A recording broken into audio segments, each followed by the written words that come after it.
আরেকটা জিনিস গ্রামে অনেকভাবে দেখা যায়, সেটা হচ্ছে আপনাদের এই গ্রামে আমি এটা বেশি দেখতেছি ইদানিং। সেটা হচ্ছে বিয়ের সময় ছেলে মেয়েকে যেটা দেয় সেটার নাম কি বলেন তো? মোহর দেয় না? মোহর দেয়া হচ্ছে ফরজ।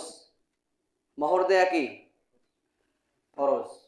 যতটুকু সাধ্য অনুযায়ী দিবে, দেওয়ার পর মেয়ে যদি বা স্ত্রী যদি তাকে ছেড়ে দেয়, স্যাক্রিফাইস করে, ওয়াতুন নিসা সাদাকাতিহিন্না নিহলা ফাইন তাবিনা লাকুম আন শাইইন মিনহু নাফসান ফাকুলুহু হানিয়াম মারিয়া, যদি তারা স্বাচ্ছন্দ্যে নেওয়ার পরে ছেড়ে দেয় তাহলে সেটা তোমরা স্বাচ্ছন্দ্যে ভোগ করো, ফাকুলুহু হানিয়াম মারিয়া, এটাতে হচ্ছে ফরজ। কিন্তু মেয়ের পক্ষে লোক ছেলেকে যেটা দেয় এটাকে কি বলে? যৌতুক বলে। কিন্তু যৌতুক তো বলে না এখন। যৌতুক বলতে তো সবাই বলছে, এখন বলে কি ডিমান্ড, মানে ইংলিশ শব্দ লাগাইছে, মানে সুদ না ইন্টারেস্ট। সুদ তো সবাই বোঝে না, তো ইন্টারেস্ট তো কেউ বোঝে না। এক লোক, গ্রামের এক লোক, তো বলছে ওনার কি রোগ, বলছে যে টাইফয়েড। ও হেভি তো রোগের নাম, তো আপনি দোয়া করেন আমার যদি এমন একটা রোগ হয়।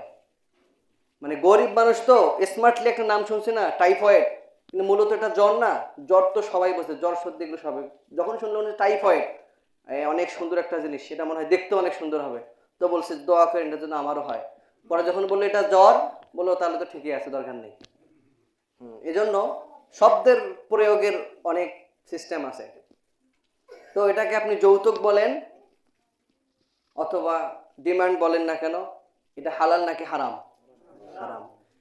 একজন বাবা তার মায়ের, তার মনে করেন মাথা থেকে ঝরে পড়া ঘাম পায়ে পড়ে যায়, অনেক কষ্ট করে সারাটা জীবন, নিজে না খেয়ে, ছেলেকে নিয়েও তেমন টেনশন করে না যতটা টেনশন করে মেয়েকে নিয়ে। সারাটা জীবন এত কষ্ট করে উপায় অন্তর খুঁজে একটা ছেলেকে দিয়ে দিবে বিয়ে, আজীবন তরে গিয়ে সেখানে থাকবে সুখে স্বাচ্ছন্দ্যে। কিন্তু এর জন্য নাকি আবার সেখানে টাকা দিতে হয়। টাকাটা কেন দিলেন?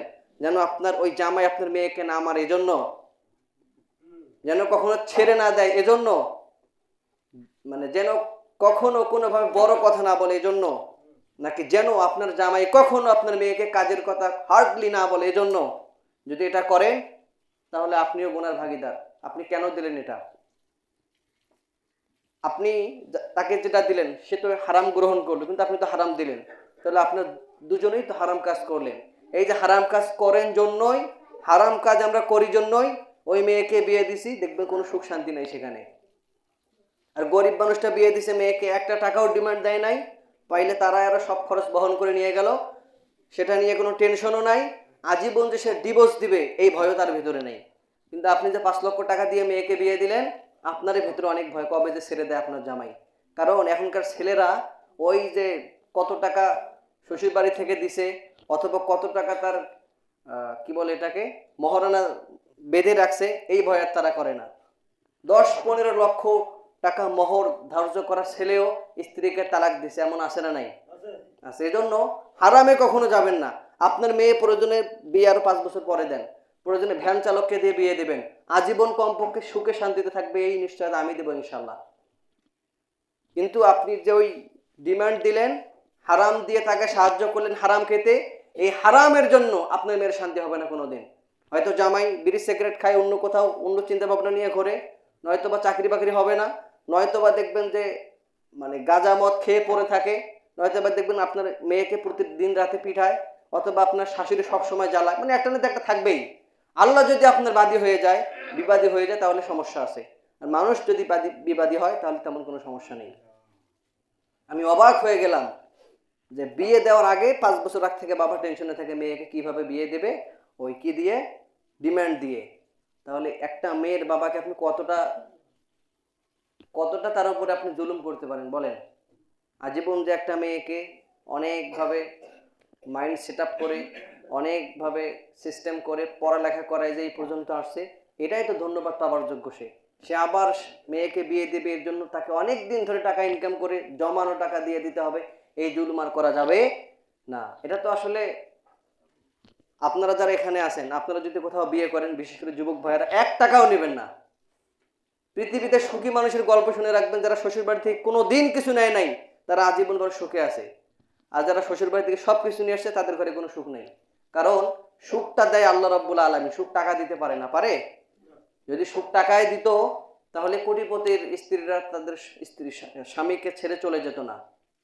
বিল গেটস, ওর স্ত্রী ওকে তালাক দিয়ে চলে গেছে। ও যে এত কোটিপতি ওর ছেলেরা কখনো জানতো না। একদিন খাবারের সময় ডাইনিং টেবিলের উপর ছিল পেপার। পেপার পড়ে তার ছেলে দেখে যে আমার বাবা বিশ্বের সব থেকে বড় কোটিপতি।